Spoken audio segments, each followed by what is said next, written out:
Bro, why would I do that, man? You got a whole. Why would I do that? See, that's why you slick, man. I know you wouldn't do. I'm being facetious. I know you wouldn't do that. But this is what I'm saying to you, man. Like, you can just say a source. You know what I mean? Well, that's closely related. You know what I mean? That's all you can say. And so I would appreciate you saying just a source. You know?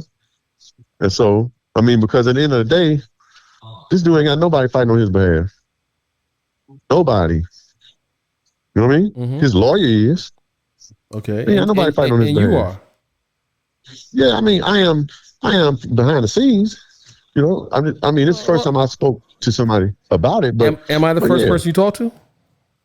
Yeah. Okay. All right. Well, I wasn't gonna talk to you. The only reason I did, I said, if you be on the phone, I'll talk. Because I know how those conversations go.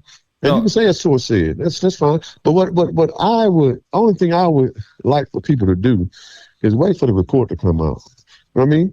And so the only thing I would like for people to do, wait for the toxicology to be announced. See what the fucking other driver, the one that caused the actual death. And I understand there was a chain of events. And without the first one, it would not allow for the second one. I understand that. Thank you. You know what I mean? I understand that. Okay. But what I'm saying to you is that the first event, the next one happened 5 to 10 minutes later. So in actuality, they're not truly related at the first event. I mean, what I'm saying is that could have been a trailer that he could have been pulled on the side of the road with a flat tire, anything. You know what I mean? That doesn't justify somebody missing you in the road and knocking that van another 20 feet. Are you saying these are mutually exclusive events?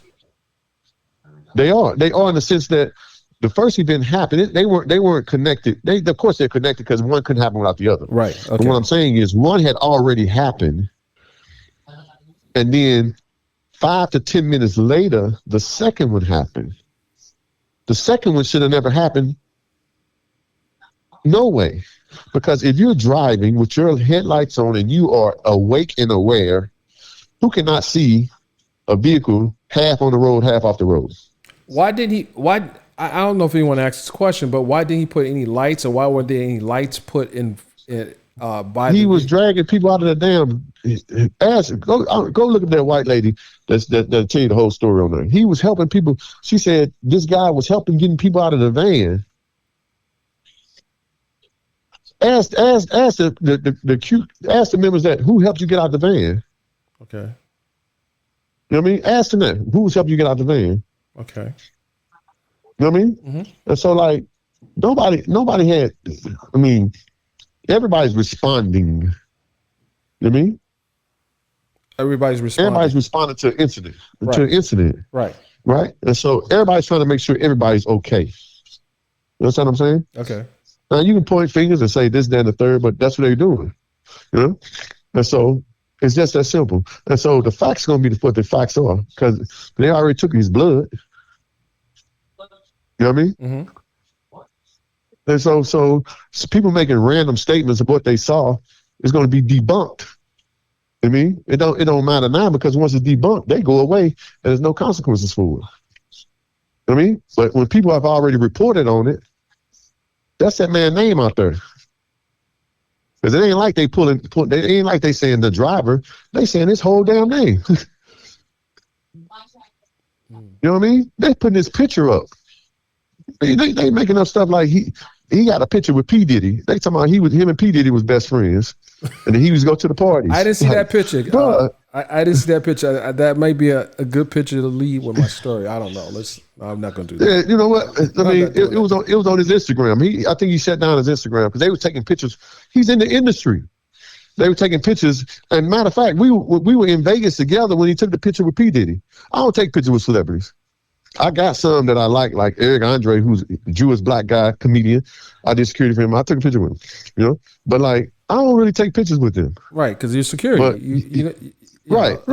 So, and so he was more in management, you know, trying to get artists, trying to move up in this area. Who did he manage that I would know? Man, I'm not gonna say all that, man. Listen. His family is in the industry, man. He's a singer himself. His family's in the industry, man. Oh, okay. And so like, If I told you the name of the people, you'd be like, what? And so like, and I expected these people to rally around them, and they have not really. But yeah, man. Are you surprised that and you're in the industry? Are you surprised that other celebrities are not or people that he knows that he don't? Yeah. I'm not surprised because they don't want their shit out there. You know what I mean? so I'm not surprised because like even with me, I ain't got shit to hide. You know, but I don't want my name out there, and I don't want the guy was in the room. Just say a reliable source. Because you see it, I don't want nobody showing up on my goddamn door either. Well, no, listen, trying to turn my life upside down. No one knows your name, and I will make sure I'll keep your name out of it. I don't know, I just got your first name, but it's all that's all I need. Yeah. Yeah. I think that's it. That's I'm just saying, man. I'm just saying, man. I mean, I know that that's your job. Yes. But I would hope that you pursue your job with integrity, and I think you would because the person that introduced you has integrity. Absolutely. And so I would hope you pursue your job with integrity because it only takes common sense to see that his name should be the one dragged through the mud. Nobody says shit about the semi truck that hit the goddamn van that's been laying there for 10 minutes. You know, This guy got away scot-free. You know?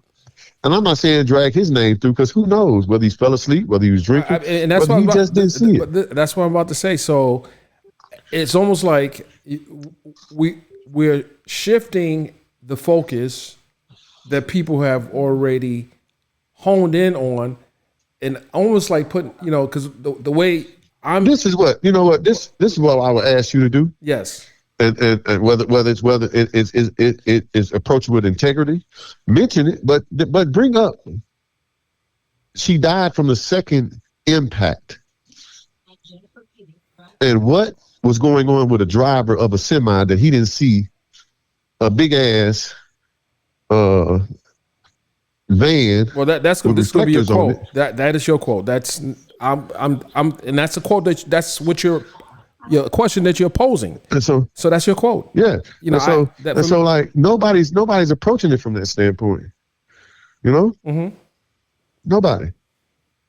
And so like that's the real story, but it's not as interesting because he probably got a straight record, even though some drivers have criminal records. Right. I mean, right. He worked for the second largest semi truck, which is be a big story for me. You know what I mean? And so, like, chances are they. Why would it be a big story for you? Because it's more big trucking, man. Come on, man. Right.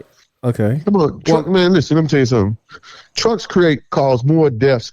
I've been on my way to St. Louis, Missouri, and I seen a truck driver fall asleep and kill about 5 people. Hit about 7 cars. Wow.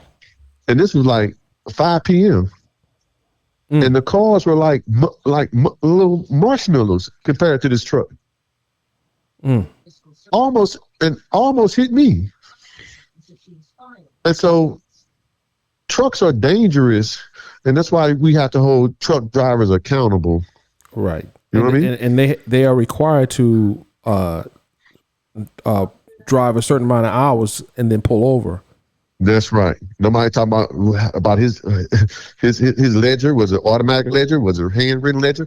Nobody talking about none of the shit that's important. Like about 75% of truck drivers use cocaine to stay awake. And people don't talk about that though. Well, I mean, I didn't know that. So look it up. Okay, well, look it up. I know no-dos. I know drivers use no-dos, but not. Oh, no-dos. That's bad too. No-dos, because once you crash, you crash. Mm-hmm. Yeah. You know what I mean? Absolutely. So it's a lot of things that are not being covered. You know what I mean?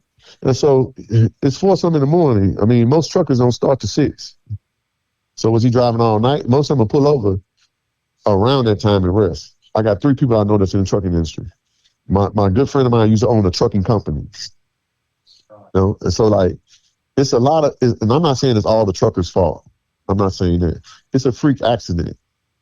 But there are some questions that are not being asked that really need to be asked because they focus on this guy's criminal history. Yeah, he was a bad boy. He grew up in Louisiana, in a very bad neighborhood. He's a bad boy growing up. It's all over his jacket.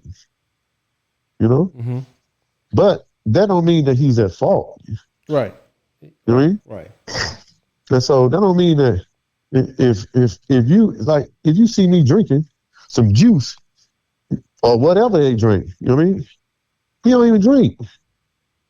Well, he doesn't. He drinks this on if he has a little peer pressure, like you said. You made him take a shot. Maybe that could be. That could be. Right. But like maybe that could be. But he would have drank nothing unless Angie asked him to do it. I'm telling you that 100% sure. I know him. He would have drank nothing. Now, if Angie asked him to take a shot to celebrate, he would do that. You understand what I'm saying? Well, that's the honest God truth. But she don't even drink, from my understanding. Right. So there's nothing to suggest that she even asked him to have. And from my understanding, she don't even drink. Right. She on dialysis. She was on dialysis, man. Right. She can't drink. Right. So yeah, I mean that But she not supposed to drink. Well, I have no evidence that she was drinking that night or that anyone even talked about her drinking. So absolutely. And so that's all I'm saying, man, is that if they really want to get to the bottom of the truth, let law enforcement do their job first.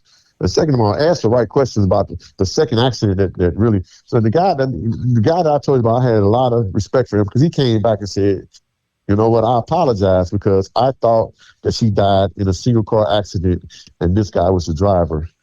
He said, I got a partner that's in Alabama State Patrol that told me no, she was alive. And a second accident happened that killed her. It had nothing to do with that driver. And so he got back online and apologized. But shit, he only got about 10 clicks on that one. But you know what I'm saying? So I understand, man, if that's your job to get clicks to get paid, but man, you still got to have some integrity about yourself because I'm telling you, Shirley's my name is what it is.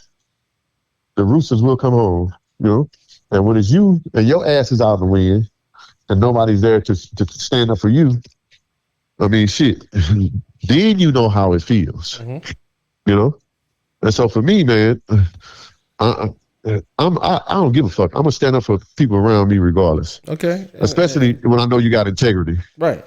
And you know him better than others. Right. You know him. Yeah. Others may not. Yeah, I've traveled around the world with this guy. Okay. You know what I mean? And so we all travel around the world with him. Okay. And so I know him. I know him very well. You say you travel around the world. What part of the world have you went together? See, there you go, trying to get more information. You said around the world. I've traveled to several countries. I've traveled to several countries with him. Yeah. Can I get one country? I'll give you a continent, Africa. Okay. All right. So you traveled to Africa with him. Okay. All right. So, I'm just saying, the dude is not the dude that they crucifying this dude, and damn, let's just let the police do their job. Okay. And let the police do their job. Right. And so, let me say this to you, and this is what ended up happening a lot of times, is that everybody want to be the hero, everybody want to talk shit, so they give statements that are not necessarily accurate, and they end up being just a fucked up investigation because of he say, she say, instead of being honest about it because you dislike somebody. You know what I mean? Be honest about the events at hand, though. I may not like you, but I'm not going to say I ain't like the way he was driving anyway.